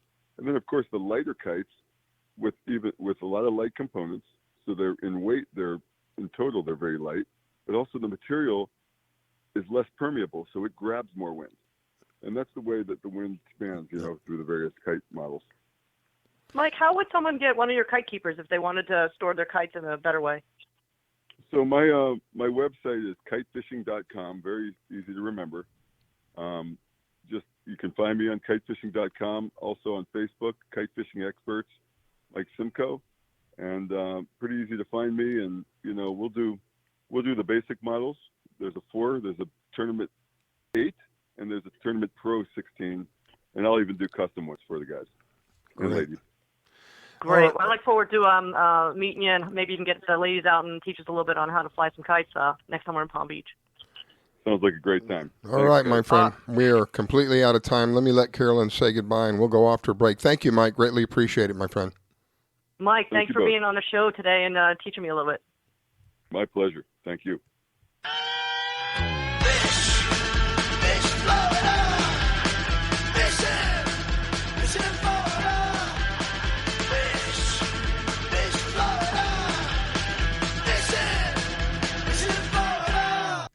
Being a dad is an adventure full of special moments. A cruise? Surprise! Unexpected moments. I got this. And even awkward moments. Okay, Dad, thank you. But every moment you spend with your kids, even the smallest moments, can make the biggest impact on your child's life. So take a moment to be a dad today. Do you need toner for your Epson, Hewlett-Packard, Canon, Brother, Apple, or Sharp printers? Look no further than Laser Technologies. In business for over 20 years, they offer the lowest prices on toner on the web. They can also repair your laser printers and toners fast and easy. Call their expert staff today at 561-792-9600 or email us at service@laser-technologies.com for all your toner needs. All toner is shipped nationwide. Why wait? Get the lowest prices on toner. Call or email us today. Thinking of moving? Before you do anything else, call Diane Whittick. She provides a concierge service. Things like having your home or condo packed and shipped, even take care of your home repairs or upgrades. Diane has the expertise to get it done. As a seller, you will have constant contact. She will furnish you with bids on any services that might need completion: air conditioning, plumbing, handyman, and even cleaning. Living up north and have a home to sell here in South Florida? Just give her the keys, address, and a signature. Your payment will be wired when the property is sold. That's right, Diane does it all. Thinking of buying? Diane has great listening skills. Tell her what you want, give her your budget, and like a genie, she will make your real estate wish come true. There's no regrets when you choose Diane Whittick. To reach Diane, call 561-247-5478. That's 561-247-5478. Do you have an unusual pet? Did you know that the Rainforest Clinic in Loxahatchee specializes in exotic pets? They see pets that other vets don't. Parrots and chickens, ducks, geese, turtles, snakes, goats, pigs, lizards, and even monkeys. Are you a beekeeper?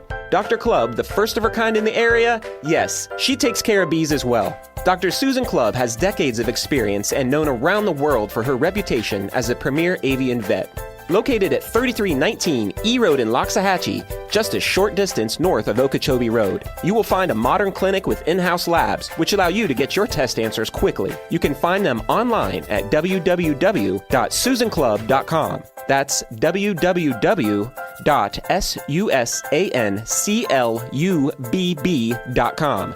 Or you can reach her at 561-795-4878. It's Dr. Susan Clubb. That's 561-795-4878. The Rainforest Clinic located in Loxahatchee. 561-795-4878.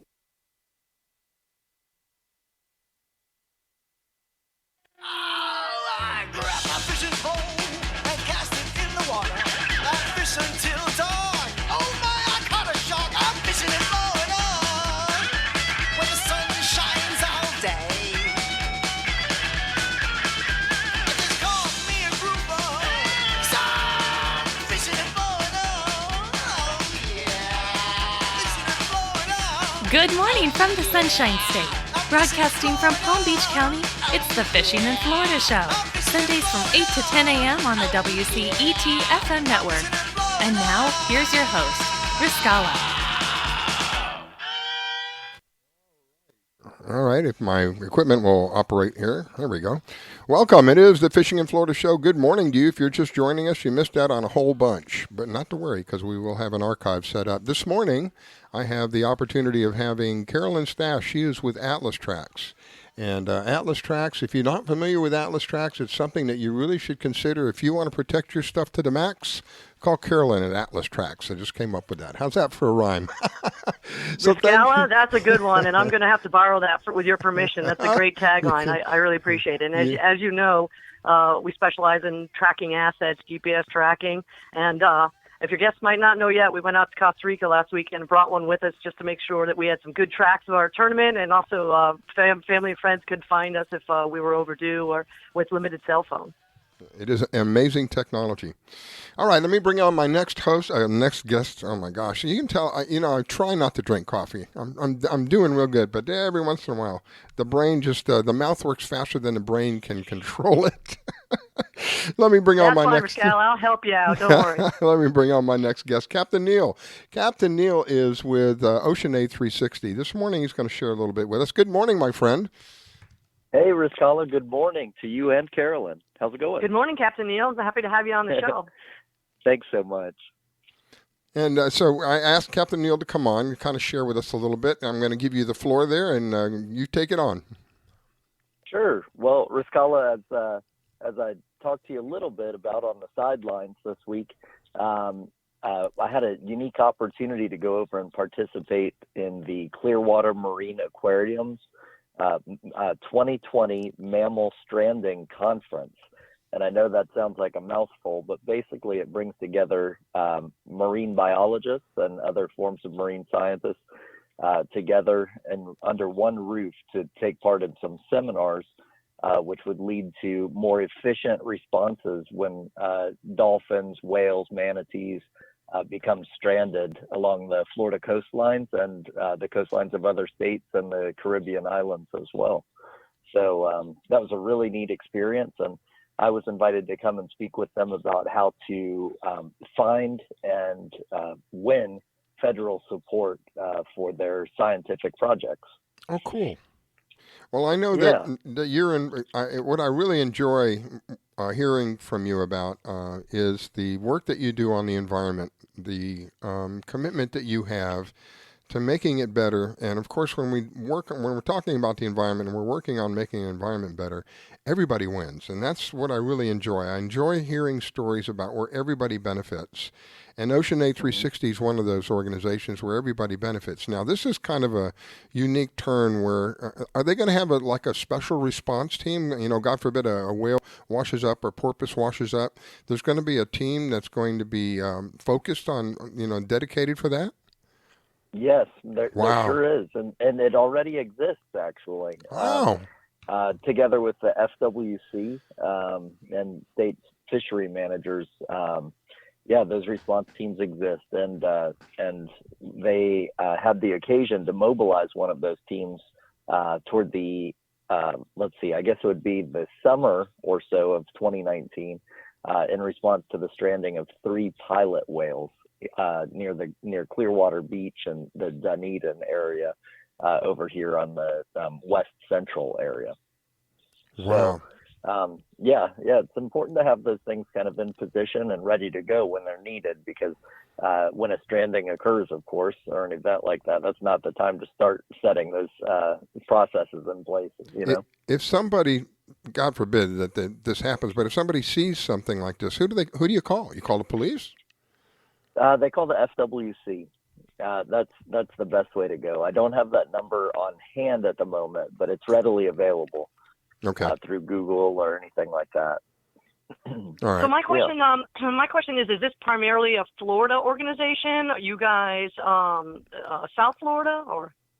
Well, OceanAid 360 is based out of Tampa Bay, but we are, so far we've been programming for Tampa Bay through our marine debris cleanups and such, but we have an eye on expanding our programming around the state of Florida and beyond if the public wills it. So yeah, that's something we would like to do, and we really find the work to be impactful, and it builds a lot of community interest and awareness around these important issues for our environment. So gentlemen, if I might, I just looked up the toll-free number for the FWC. If you'd like me to give it, I can certainly put that out so folks can jot it down. Yeah, go ahead. The number is toll-free. It's 888-404 FWCC, and for those of you that hate those kind of phone numbers, the last four digits are 3922. So that's 888-404-3922. It says report incidents at this phone number. Cool. Thank you, Carolyn.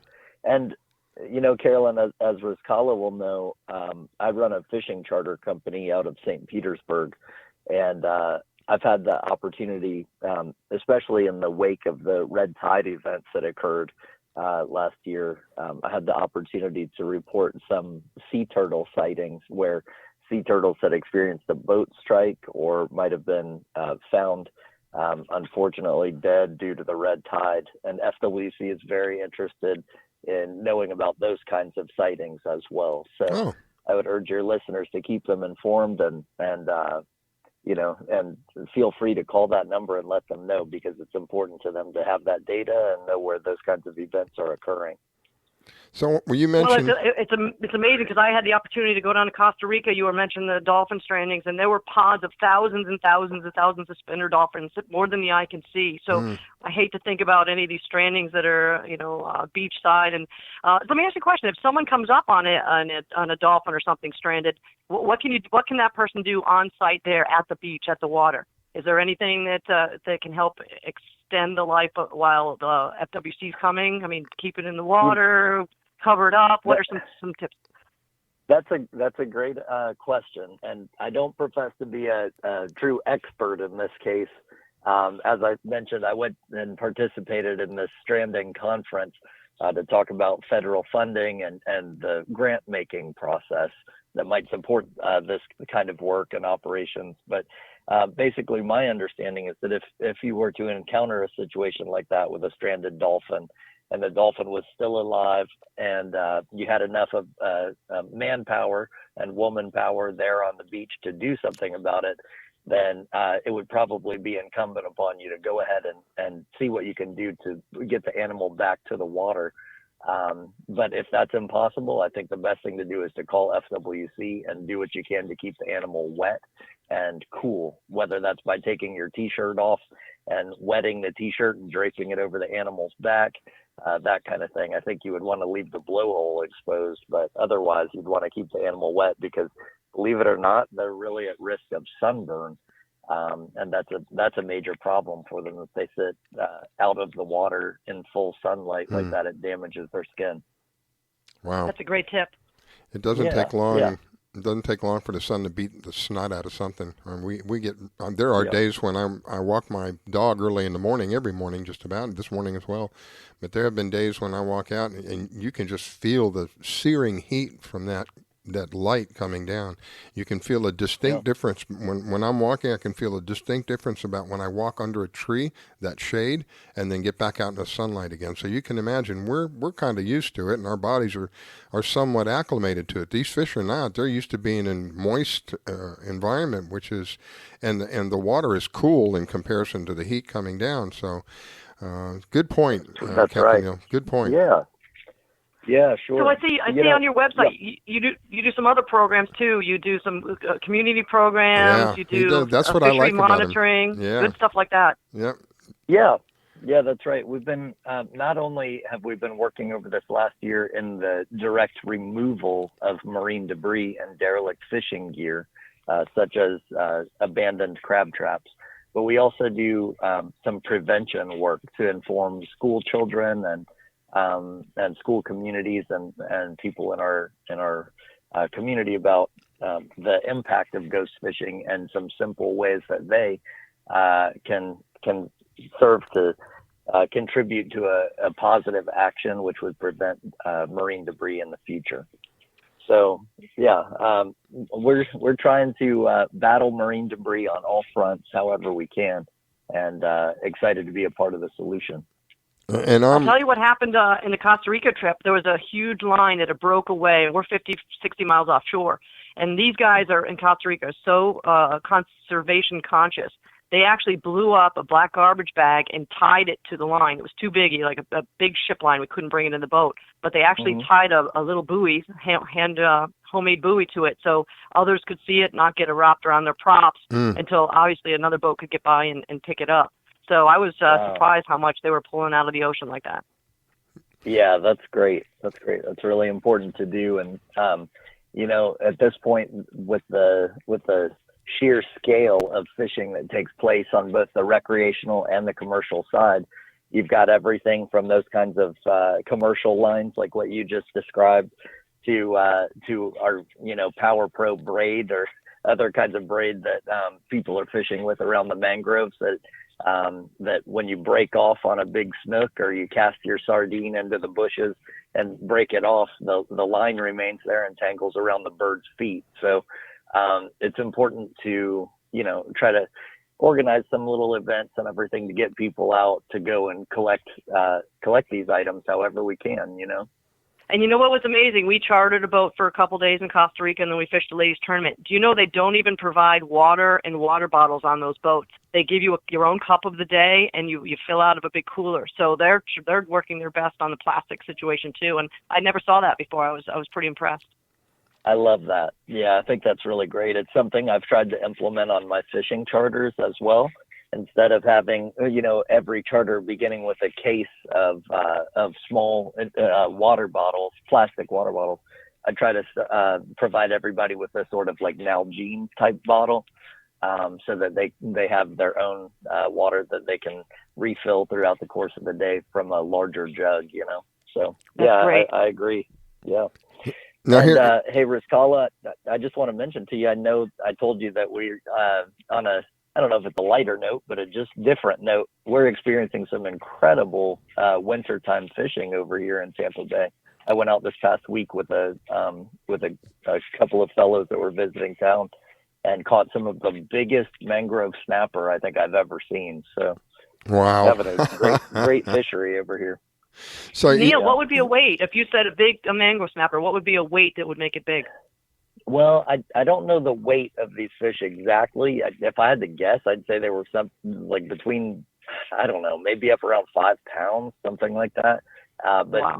the mangrove snapper were averaging 19, 20, 21 inches. And that's a big mangrove snapper for us. Yeah, that's a big mangrove snapper, period. Sounds like a nice fillet. Yeah. It sure was.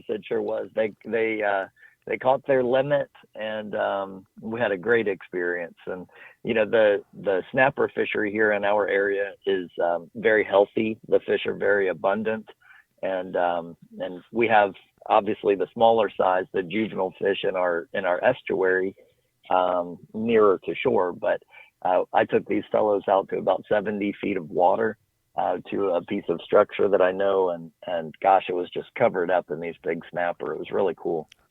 So you Neill, how could people find out more about you? I mean, I've jumped on your website. Why don't you give us your information so that others can do some research on you? Happy to. Well, my fishing charter website is gofishtampabay.com, which is pretty straightforward. And as you all mentioned, the nonprofit Ocean Aid 360 that I head up, that's got information available at oceanaid360.org. Perfect. Thank you for the information. Sure, Carolyn. One of the things that when I first found out about what Captain Neill does, I thought, oh, that's really nice that they clean up the bays and stuff with crab traps. They call them ghost traps. Even though nobody's using them, they're still catching. They're still killing fish. They're still killing sea life down there. So they go around and they collect all these things. Well, my first impression was, okay, well, that's fine and dandy. What do you do with this stuff? Because all we're going to do is take it out of there and just go fill up a landfill. They don't do that. That's what really impressed me about what they do. They take it and then they repurpose it.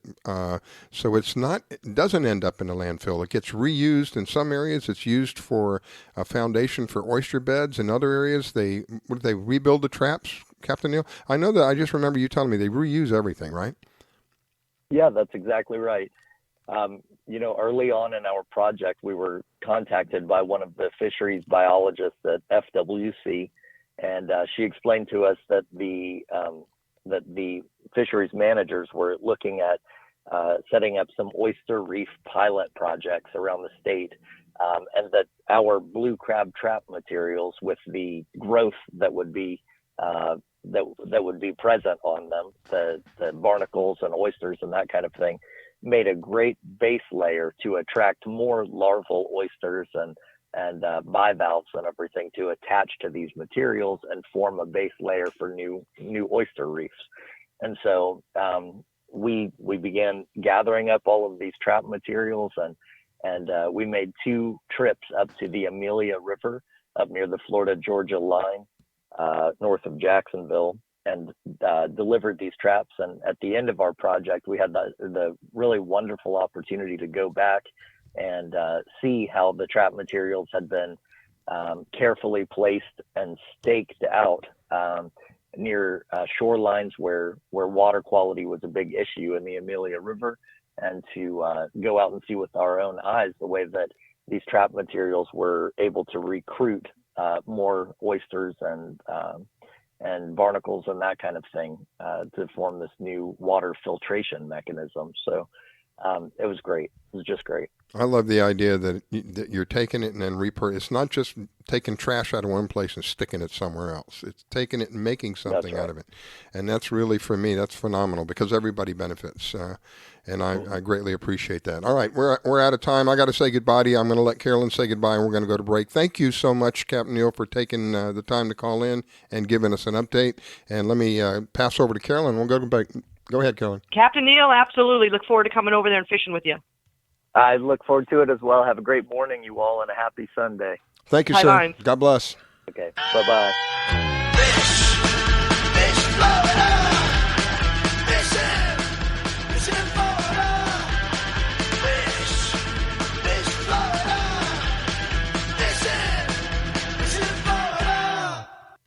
Being a dad is an adventure full of special moments. A cruise? Surprise!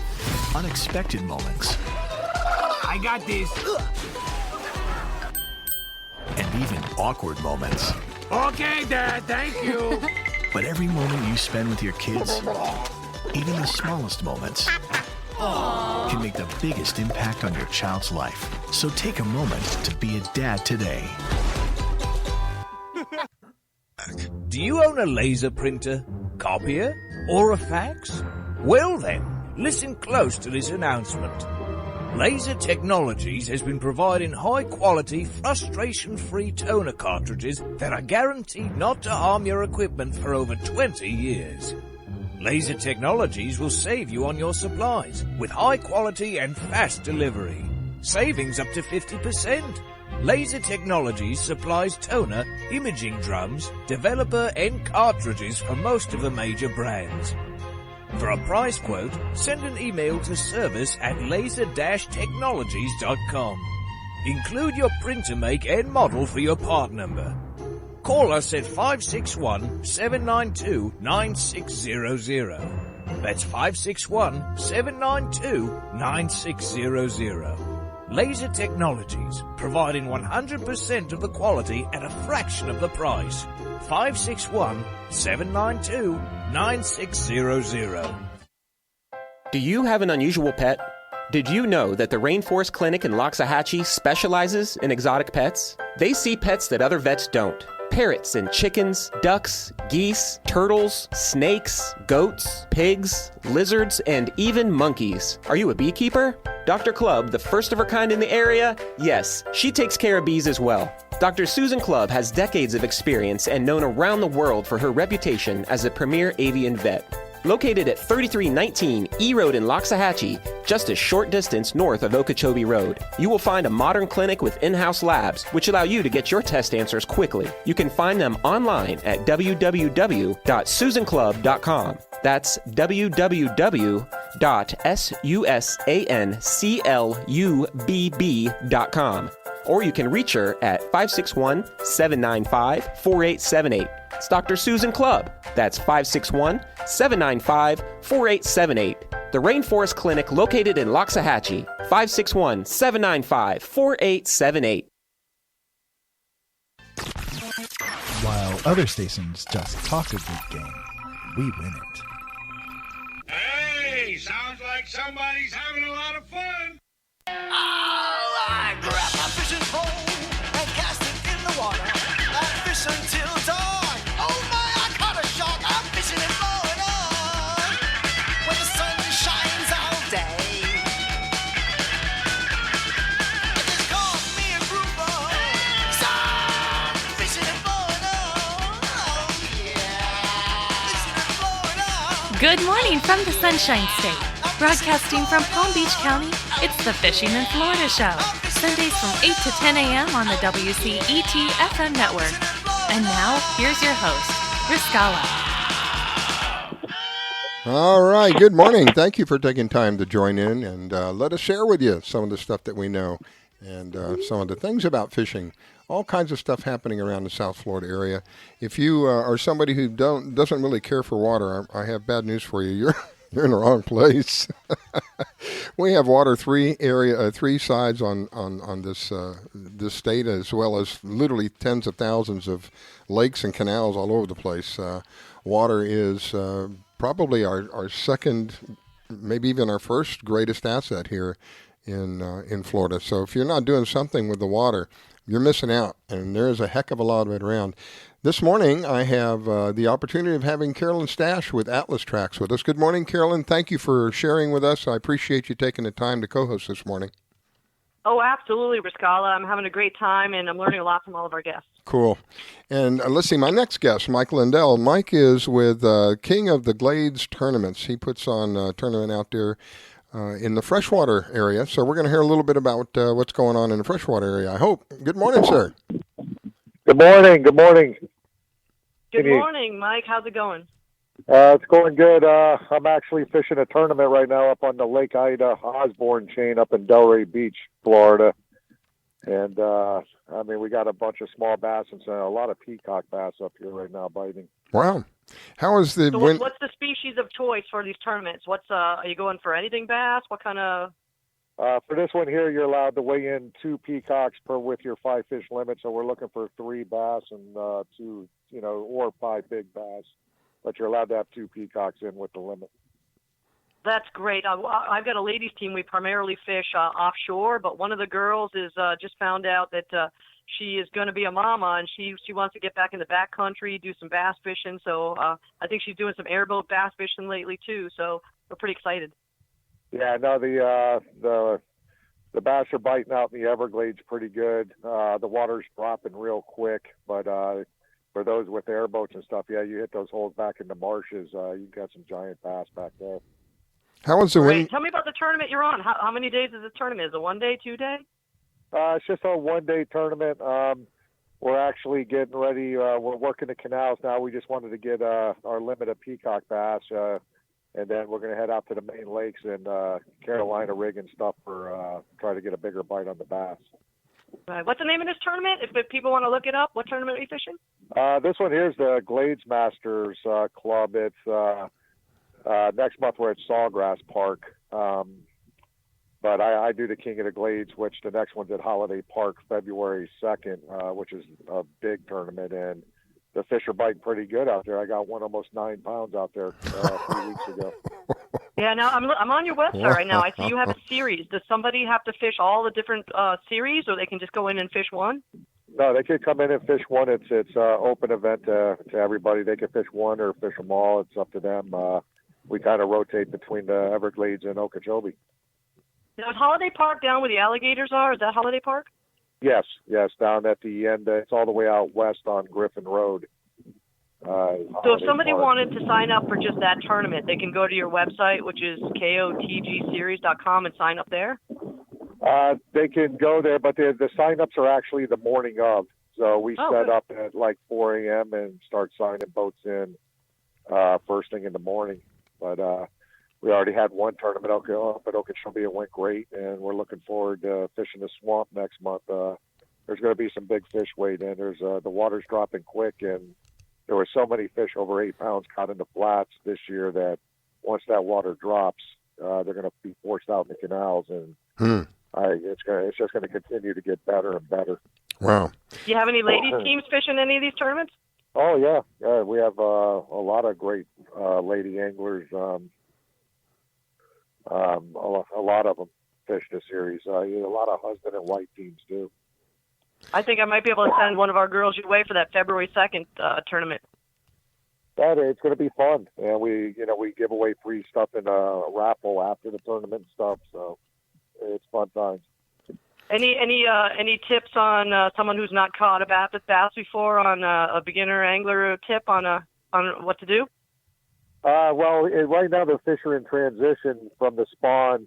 So right now just swim baits across the top in the marshes or big top water hollow body frogs in certain sections of the canals. But 3 months from now it'll be big spooks and 16-inch snakes and pretty much anything you throw in the water, you'll catch a fish out there in about 2 months. Perfect. And you're out there right now on a boat? Yes, I'm actually drifting up a canal now. We're south. We're in a canal south of Lake Ida. We're getting ready to start working our way back north towards Osborne. This is a huge system, and it's loaded with peacock bass, largemouth bass, the clown knifefish. It's got the hybrid bass. Just a big variety of fish. A lot of guides come up here for the peacock. They net shad in the morning and then use live bait. Typically, tournaments are what lines in, lines out for a bass tournament. How is that different? Our tournament's all artificial. Basically, the guides, they just come out here and sit on corners and just put live shad out on the corners, and I just watched a guy catch probably 10 peacock bass in a row. So when you report back to the docks, there's a weigh-in area, someone's checking the fish. It's similar to offshore fishing? There's a way. We set up the scales and we weigh in the 5 biggest fish, and in the club tournament we paid top 3. In the King Series last month we paid I think it was 9 spots.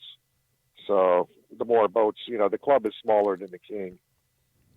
The King usually gets between 80 to 100 and something boats. Wow, that's not small. That's pretty big for me. My goodness, that's quite a. So I want. Tell me about your club. What? The club average is about 7.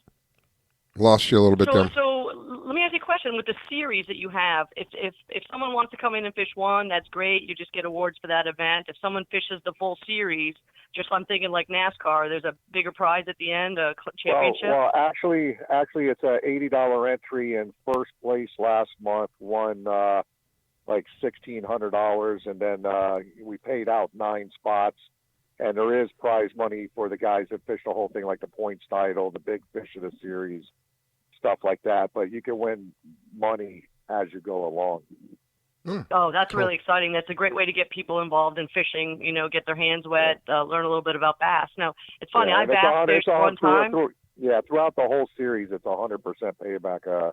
It's just a hobby of mine. It's amazing. I was able to, I'm not a very good bass fisherman, but the few times I caught a bass, I had someone show me, okay, it's going to feel like this when it bites, and they tugged on my finger. And every time I felt that tug on the bottom, I didn't know if I was dragging the bottom or I had a fish on. And a few times I had fish on that the hook was so deep because they swallowed it so many times, and I had no idea. So there's a knack to it. Oh, yes, there's a greater skill. I'm a top water guy. I like throwing big top water baits and watching them blow up on it. Even the 16-inch snakes, I'm only working like a foot down so you can actually see the big boil when they eat the snakes out down in the glades. Some of the lures you use are pretty big too, aren't they? Yeah, I throw nothing but the super spooks, which are like 9 inches long. I throw 16-inch snakes. I throw 14.5-inch worms when I go on the bottom. Gee, Minnie. Big baits, big bites. You aren't kidding. How is the weather condition? Right now it's beautiful outside. The wind just started to pick up, so I'm assuming that the bite itself is going to start picking up for the bigger fish. We've got a nice wind ripple just formed up the canals, and it's overcast. It's nothing going to be like the 40 degrees we're going to expect Tuesday morning. Oh, wait a minute. I hadn't heard about the 40 degrees. We're getting 40 degrees? Yeah, there's a cold front moving through tomorrow. Ouch. Ouch. Rascal, you know I'm the internet girl. I'm the quick recon, and I'm going to have to check that out real quick. Wow. Well, they said 50, but with the wind chill factor, you could drop it into the 40s. Well, and for me, And you're out of where? You're out of Delray Beach? Or where are you? Yes. Lake Ida and Osborne chain runs alongside I-95, between Delray Beach and Boynton Beach. Got it. I'm out in Deerfield, and I'll tell you what, Rascal, he's right. Tuesday, 69 is the high, 47 is the low. Oh, my goodness gracious. Is that Florida? Are we talking about Florida? I double-checked. Deerfield Beach. Oh, Lord, have mercy. Well, Okeechobee fished pretty good last month. I mean, it hasn't been fishing as good as in the past. They're just, they keep overspraying up there. There's big protests going on. I know one of the congressmen is finally starting to listen, and he's going to come down for a boat ride and check out what we're talking about. Good. The problem is they go in and they spray an area, and they just, even when it's dead and gone, they continue to spray this. They just keep spraying and spraying it. Meanwhile, you go on Facebook and see the owners of, the spray boat company, and he's out in a big, 40-foot contender enjoying life, spending his millions. But meanwhile, he's it's a sad thing. Well, I'm glad somebody's bringing some attention to it, because it really is, I talk about this on other shows. Our environment is literally being what's the best way to put it? It's murdered. We're just killing our environment with all these toxic chemicals that we're using, and it's not good It's not just affecting the fishing. It's eventually going to affect us. I mean, plants, they were going to transplant some plants back into Okeechobee, but they did a land sample, and there's so much sodium in the bottom that the plants won't even grow back. Wow. So it's going to take years. It's a disaster. I mean, when I mean grass, I mean offshore grass like coontail, hydrilla, peppergrass, stuff the like filters. that. It's just completely, it's just completely gone. Yeah. And the FWC has completely ruined Lake Istapoga. I mean, you used to go up there, 3 fish tournaments were won with 30 pounds. And now you got to struggle just to get, 3 dinks up there. And the reason that they're feeling the effects up there is because they started to spray years ago. And, they're fine. What it is just imagine a fish tank, and you got all live grass in there, and you got one big fish and a bunch of minnows. The minnows are hiding in the grass. When that big fish has babies, they go up into the grass. Well, now just imagine reaching in and pulling all that grass out. That big fish is just going to eat up all those fish right away. Yeah. And that's pretty much what happened. Oh, my partner's got a fish on. All right. Congrats. Well, that's exciting. Yeah, about a 2-pound bass. Wow. All right, you Mike. can't ask for any more than that. So thanks for sharing that, and good luck today. He's reeling away, ladies and gentlemen. Either that or he's controlling the boat, one of the two. All right. Well, it was a pleasure with you guys, and I got to get back to grinding out here, try to put some fish in this boat. All right, my friend. Hopefully we'll see you at the scales, and it was so great, Mike, to hear about you. Yeah, and like I said, all the canals and Everglades and stuff, things are starting to pick up, and trust me, over the next couple months, every system down here is just going to continue to get better. Excellent. Well, good luck today. We appreciate you calling in. Thank you. All right, we're going to take another break, and then we'll be back. Don't go away. You've been listening to the Fishing in Florida show with Rascala and Carolyn this morning.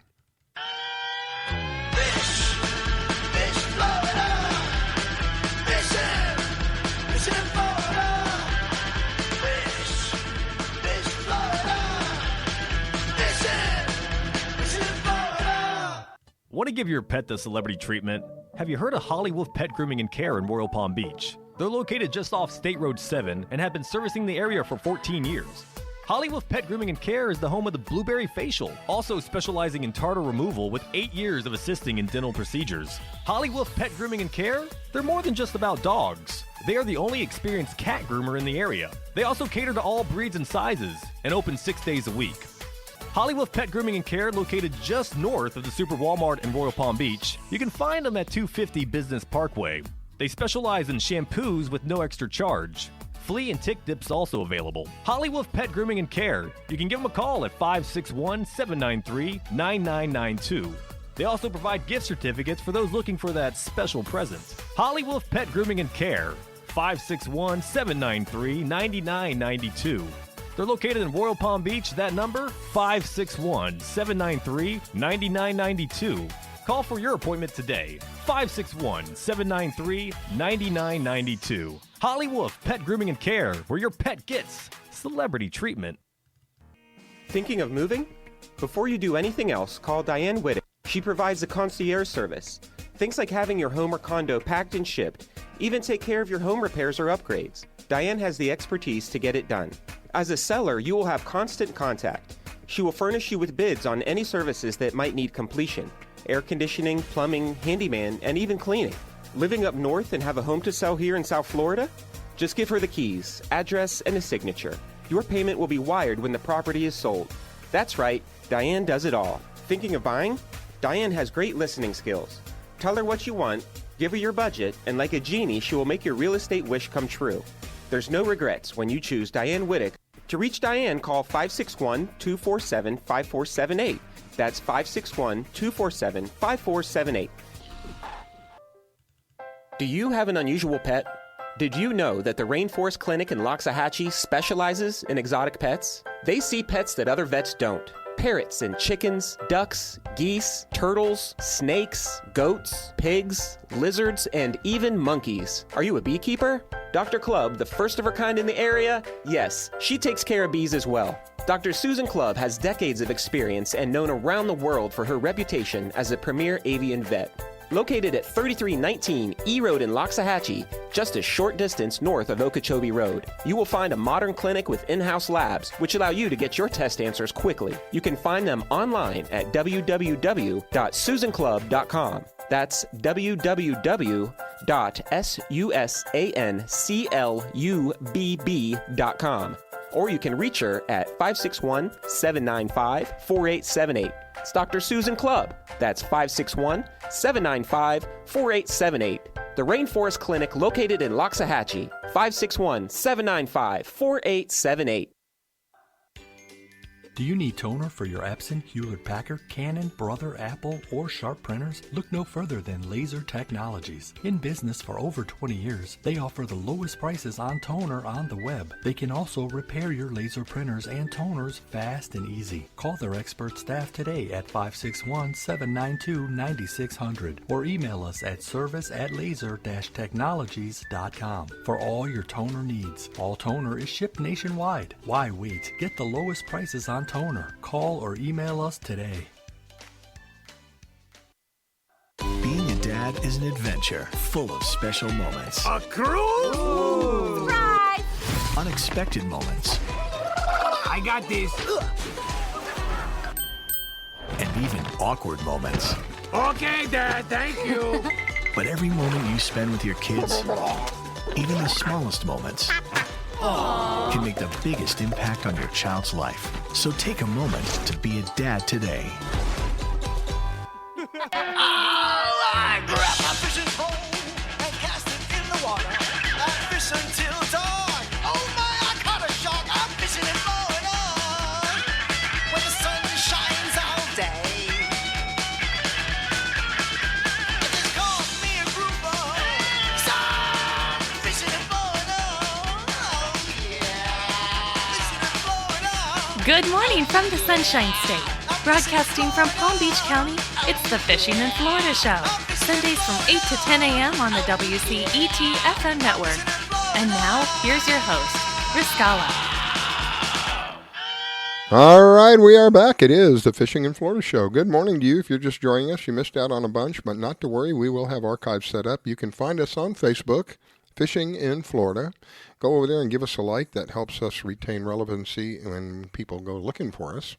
And you can follow us. Again, it's on Facebook. And if you click, there's several ways you can listen to the show. The easiest way right now would probably be the Facebook page. You go to the Facebook page and click on Contact Us, gives you the live server.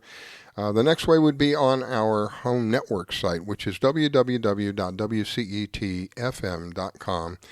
We are on 101.7 WCET-FM in South Carolina, as well as a couple of other radio stations around the United States who have been so gracious in picking up the signal for us and kind of just spreading the word, if you will. For me, it's all about providing something for the family to do together. Whether that's a single mom as a family, whether it's a single dad as a family, whether it's a mom and dad as a family, just something for the family to do. In some cases, we can spend literally thousands of dollars on this stuff, or we can make it very inexpensive and just spend maybe as much as you would spend on going out to dinner one night. And going out and make memories, lifelong memories. Some of the greatest memories I have of my family, or one of the greatest I think of, was one, he took us over to Naples one time for the weekend. And many times when we would go fishing, this was something that he liked to do to us. If we didn't catch fish, we didn't eat. And so it was a family thing. So I would catch fish, my mom would catch fish, my brother would catch fish. My brother would scale them, I would clean them, my dad would cook them. So everybody was involved. And it was a way for the family to build bonds. And for me, this is what I'm trying to provide for people. An opportunity. Get away from all the technology. Enjoy the God-given gifts that we've been given. We have a beautiful surrounding around us in this in this state. Water on three sides. If you don't like water, like I've said many times, you're in the wrong place. We have water everywhere. Thousands, tens of thousands of canals. So water is just like second nature for me, something that I've always enjoyed, something that brings me peace and serenity when I'm out there fishing. Of course, if it's not blowing 40 miles an hour, like Mike was describing earlier, it is just something that I would like other people to experience if they're open to it, because it's such a beautiful thing for me. I'd like to share it with other people. Anyway, let me get back to my co-host, Carolyn Stash. Listen to me, Carolyn Stash with Atlas Trax. I was trying to say the rhyme and say your name at the same time. That wasn't working. So Carolyn's with Atlas Trax, and I'm going to bring on my next guest as well. That is Angelia. She is known as the Florida Salty Cowgirl. Good morning. Good morning. How are you? I am well, my dear. Good morning. Hopefully you're having some great weather down there in Islamorada. Well, today is finally beautiful. Thank God. Yesterday it was blowing 27 knots, and I have been out there on the water in 6+ foot seas all week. So that's no today fun. it's finally beautiful. Yeah. And you're not out on the water. I'm not. Isn't that odd? Well, A little odd. I appreciate you doing. I guess. I appreciate you No, taking the time to call in. That's great, very nice of you. I love this lady. She is the best. I So have to tell you, I went on your Facebook page, and I love that reef fish you got. That was the yellow and the blue. Looks like a parrotfish. There's so many. Yeah, it was a parrotfish. The one Yeah. I just posted is actually a queen angelfish. Oh, is that what that is? gorgeous. It did look like an angelfish because of that big. Yeah, it's a queen angelfish, and Oh. believe it or not, because it was so big, it was the size of a dinner plate, and it fought like a triggerfish. I mean, it fought me the whole way up. It turned sideways on me and everything, and nobody Beautiful worry. fish. It was safely released to the reef. I could never ever harm a fish that beautiful. It's a gorgeous fish. Yeah. Yeah. But it You know did. what's amazing? The colors on that fish are so amazing. You think, okay, why is that fish yellow and blue? When you throw it back in, and then you look at the reefs and the underwaters, and you see all those fish are beautifully colored. I mean, it's yeah. an amazing fish that you caught. Yeah. Our reef is amazing. I tell everyone who fishes it who's never snorkeled it or dove it, please put your face in the water, because our reef is just amazing. The colors of the fish, the colors of the coral, the colors of the sea fans and the sea life, it is really, really amazing. Anybody who's never looked under the water, please do, even if it's in videos, because it is just out of this world. Yeah. What kind of really depth would you be catching a fish like that on? I wasn't intending to catch a fish like that, and you never do. And I make jokes about fishing on the reef is like a box of chocolates because you never know what It's you're like the gonna get. lottery. Yeah, you never know. Yeah, that particular day, I usually put a couple chum bags out when I'm on the reef, and I usually am multi-fishing. I love to bottom fish, so I'm bottom fishing like a fiend, and I'll put some flat lines out, and my partner's usually yellowtailing at the stern of the boat, and so we kind of are maximizing our efforts there on the reef. But that particular day, I kept pulling up beautiful reef fish, and I mean just beautiful reef fish. I pulled up a scrawled file fish. I pulled up a box fish. I pulled up that queen angel fish. I pulled up a small eel. I pulled up so much crazy stuff that day on the reef, and I don't know why. It was just one of those days. Wow. So yeah, you just never know. And honestly, I think I was using live squid. And if you look at those queen angels, their mouths are so tiny. I mean, they can't even open their mouth very wide at all. So it was probably just pecking at that live shrimp and accidentally caught the hook, Wow. You know what's fun about that kind of fishing? Everyone looks overboard and they go, "What is it? What is it? What is it? What is it? What's the catch?" And you don't know. That's exactly right. Half the time we're doing that when we're trolling, unless it gives us a good jump or gives us a definitive head shake or something. A lot of times trolling, we're reeling in for a half hour going, "Oh God, what is it? What is it?" Yeah, and I'll tell you, I just got back from Costa Rica. We were fishing a ladies tournament down there. We had some weird stuff come in our spread. I think there was a wahoo that came through, and and I don't know how these guides can see those fish and know what they are, or know that that's a blue marlin, that was a sailfish, that was a dorado. I can't see anything. To me, it's just dark water. But when you have something come through, like you're trained to see that, you're like, "What is it? What is it?" I don't know how many times we said that. It's so funny. Unless it gives me, like I said, a definitive jump where I can see it, or sometimes, a fish will have a definitive shake to it or a head shake to it. Unless they do something like that, I don't have a clue, Sometimes you even think they're really, really big because they're fighting really hard. And when they get there, they're not big at all. That's like, wow, you think you're a big guy, but you're not. So, yeah, you just never really know. What kind of boat? What are you fishing on? What kind of boat? Well, I have a personal boat that I fish on. It's a 33-foot open Fisherman. And then lately I've been picking up time on a lot of the different local head boats down in the Keys, just because I so enjoy helping people learn how to fish and handling the fish and playing with the fish and the people and everything. So that's why I've been able to be out there in some 6-foot seas that we probably shouldn't have been out there in anyway. But that was sort of how I cut my teeth on fishing on the west coast of Florida, and I have a love for it in my heart. So, yeah, I've been jumping on some of the head boats and helping some tourists and some kids catch their first fish, and that's always really exciting for me, and it's just a really good time. If I'm out on the water, it's a good day. So I like to spend most of my days on the water if I can, even if it is. I love seeing other women help other women help other people, and other women help other women get involved in fishing, and that it's not so scary, and it's fun, and that's, I love to see that. So that's something that you take the time to show others and kids how to fish is awesome. Yeah, she does. Absolutely. Yeah. It's so rewarding for me, and it's a great way to introduce people to just getting on the water and fishing. And if they love it, then it's wonderful. We've created something that could last a lifetime. So I really enjoy getting the kids and the women and people who have never been fishing in the Keys, people who have never been fishing ever. And it's a really good time. It's a really, really good time. I enjoy the heck out of it. Do you take people out on your personal boat, or is that just totally for your personal use? Absolutely. Yeah, I do offshore fishing. I'm sorry. I'm a little tongue-tied here. I do offshore sport style fishing, and I do go up on the reef and do some reef fishing, but I'll go out to the local humps, and we do some jigging for blackfin tuna and AJ. I do a lot of trolling, and I like the big fish. I like to play big. How would people get a hold of you, other than the Florida Salty Cowgirl? How would people get a hold of you to book a charter? Well, anything FloridaSaltyCowgirl.com, Instagram, Facebook, they can always find me, and they can always reach me on my phone at 813-610-0078. That sounds great. And how often do you get out a week? Oh, my gosh. Every day? Another, I'm on the water 5 days a week. Just about every day? Unless that's for today. Unless it's just blowing. Yeah, it's some personal family business today to take care of, which is, but yes, unless it's just obscene weather, I'm out on the water 5 days a week, and that's what keeps me happy.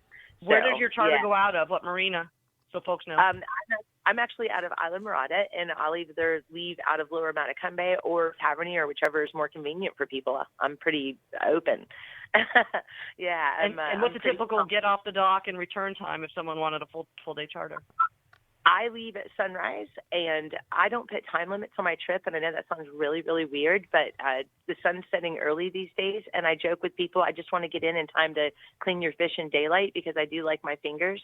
And, yeah, I'm terrible. I don't put time limits on it because if we're catching fish, I want to keep catching fish. And if we're not catching fish, then I'm determined that we're going to catch fish. That's a great philosophy to have because most charters are like, okay, we go off the dock at this time, lines out at this time, so that gives your customers a little extra chance to catch or look, and that's a really nice philosophy to have. Yep. And you know, whatever a normal day with a paying charter for me would be to go out and troll the reef line at sunrise because I believe in the morning bite and the afternoon bite. And midday we go up in the reef, we anchor, we have lunch, we do some reef fishing, some bottom fishing, put some flat lines out, maybe catch some kings or barracudas up there and have some fun. And then we go out and troll the reef line for the afternoon bite again. And I just think it makes for a nice day. It gives it a little bit of combination. How long is the ride out from the dock down to the humps for you? Well, not long at all. 15, 20 minutes. Yeah. Oh, you're real close. Once I get out past the reef line, I'm 15 or 20 minutes to the Isla Mirada hump. And if I leave from Lower Matacumbe, I've been hitting the 409 and the 423 that people aren't even really familiar with. And that's a little bit further for me. It takes about 30 minutes, but it's a really nice ride. It's not bad at all. And it's worth I'll tell you going what, out. we get down to when we get down to the Keys, we'll look you up, see if you want to take our ladies team out. We've got a ladies breast cancer survivor team. That'd be great to go out and fish that area. We've not had a chance to do that yet. Oh, I'd be thrilled to show it to you, ladies. Oh, absolutely. Yeah, I know. We can pick up a couple pointers and tips too. So we're learning how to set our own hooks and things like that now. So we're taking it the next level. Hook in hand, we want to go up the next level. I'd be thrilled. I'd be thrilled and honored to have you out with me. So yes, please get in touch. Perfect. And again, how can someone get a hold of you? Florida Salty Cowgirl, anywhere you put it in the search engine, you're going to find me. Social media or .com, and 813-610-0078 is my personal phone, and you can reach me anytime on that as well. Keep posting those pictures. I enjoy them. I want to make Thank sure. you. And if I don't call you back immediately, it's because I'm on the water, and I will call you back. I want to make sure we mention. Go? Yeah, I want to make sure we mention that not only is she a guide, she's a licensed captain. And not just a regular carrier. What is it? You carry a special, I don't know what it's called. You know, it's not that special, but it's uncommon a lot. I have a 110 Master's Captain's license through the Coast Guard, and a 210 Master's Mate license. So yeah, I worked hard and put a lot of time in on a lot of big fishing boats, and I paid my dues, but I got it. So yeah. And, that's what I was. That's kind very of proud. That's exciting. That's kind of what I was leading to. She's paid her dues. She knows what she's doing. She has the certifications.